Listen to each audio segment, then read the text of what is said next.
living. And all three bond rating agencies now have us rated above investment grade.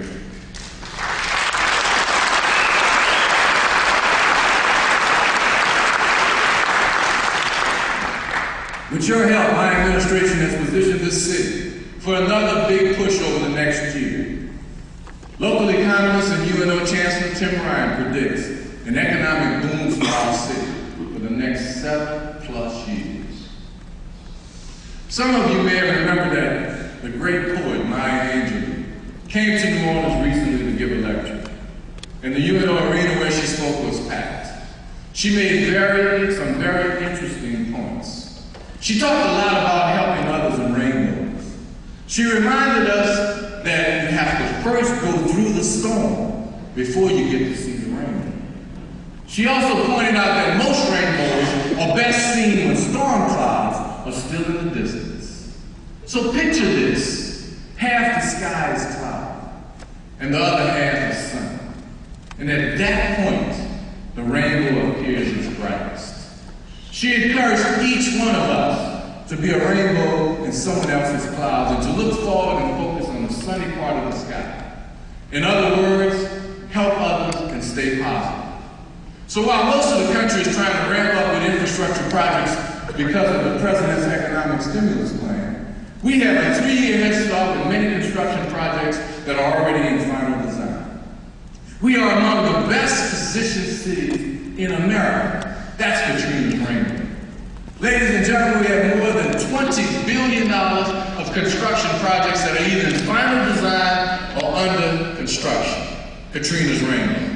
At City Hall, we are managing $1.4 billion in projects, including $630 million in citywide street work. The Sewage and Water Board has $3.4 billion in active projects. The Corps of Engineers recently awarded $5 billion in construction projects, on its way to spending $14 billion in our area. HUD has $700 million under construction.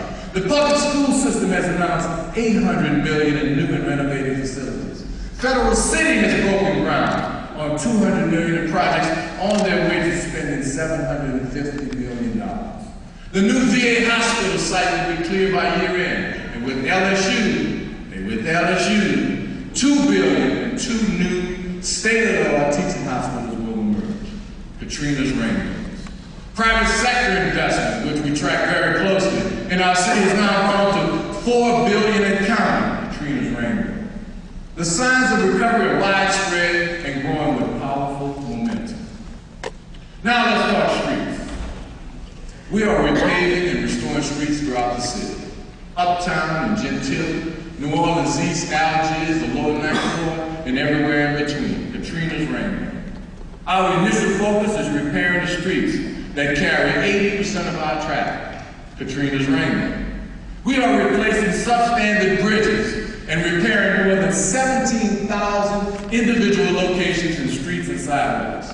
That is definitely Katrina's rainbow. We are also enhancing our nighttime environments by making it easier to see your surroundings clearly. We are repairing and replacing street lights throughout the entire city and upgrading to higher wattage energy-efficient bulbs. We completed these enhancements on Canal Street and in the Central Business District. And in 60 days, we will start updating every street light in the French Quarter with no negative effects on the staff.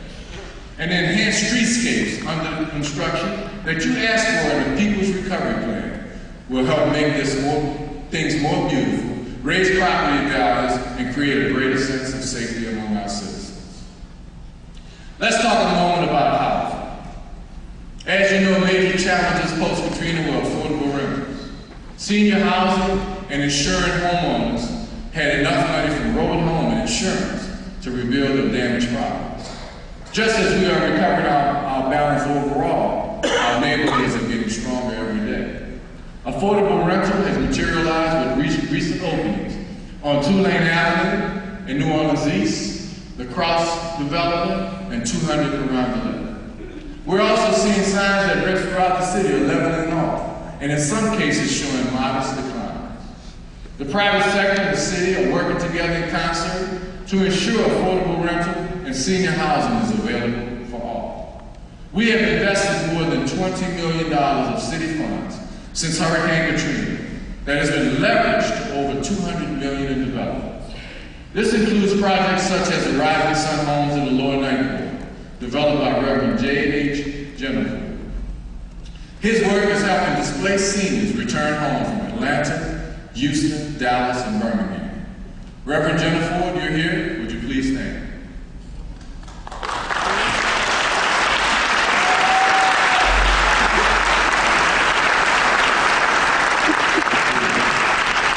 Thank you for your great committed work.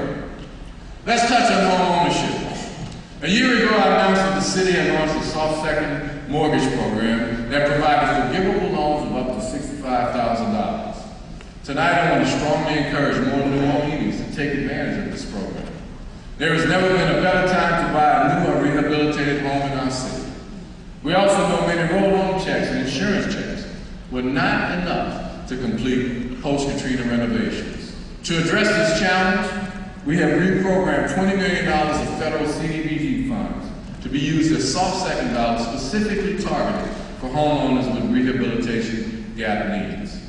These forgivable loans are available for residents with a family of 4 earning up to $72,000 annually. We are working to implement this program by late summer of this year. But that is not all. Earlier this year, we also implemented a $10 million home repair loan program to provide up to $35,000 for low-income senior citizens and people with disabilities. Last month, over 6,000 people applied for a limited number of grants that were awarded through a public lottery. I committed to you then that we would have another grant cycle to help more people. Tonight, I would like to announce that we are investing another $10 million to launch phase 2 of this program. We will roll out this next phase within the next few months. In addition, we have and will continue to partner with nonprofits like Rebuilding Together that are leveraging other city funds at least 5 times in order to help more people.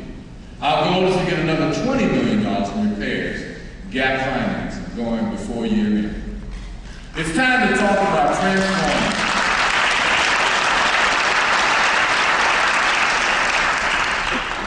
It's now time to talk about transforming and improving public housing. We are making good progress here. Almost all of our public housing sites have been or are being upgraded. The new model is less density, larger apartments, and regular street grids.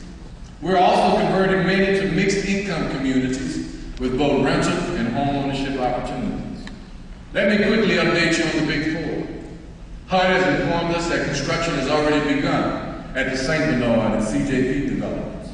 At B.W. Cooper, site and prep work has begun, and construction is expected to begin this summer. Lafitte has been cleared, financing is in its final stages, and construction will begin in the June-July timeframe. With this transformation underway, only one traditional public housing development, the Ivoryville Lapse Modernization Plan.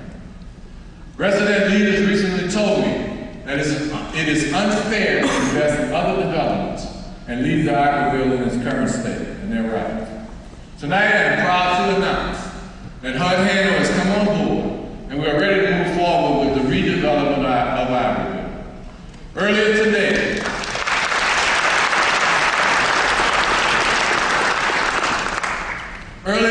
Handle announced the establishment of a resident advisory committee that will work directly with the project design team to develop the master plan for Ivoryville. This will not be a total demolition. Our goal is a mixed income development with enlarged, modernized apartments, a normal street grid, enhanced street lighting, and beautiful landscape. Another Katrina rain.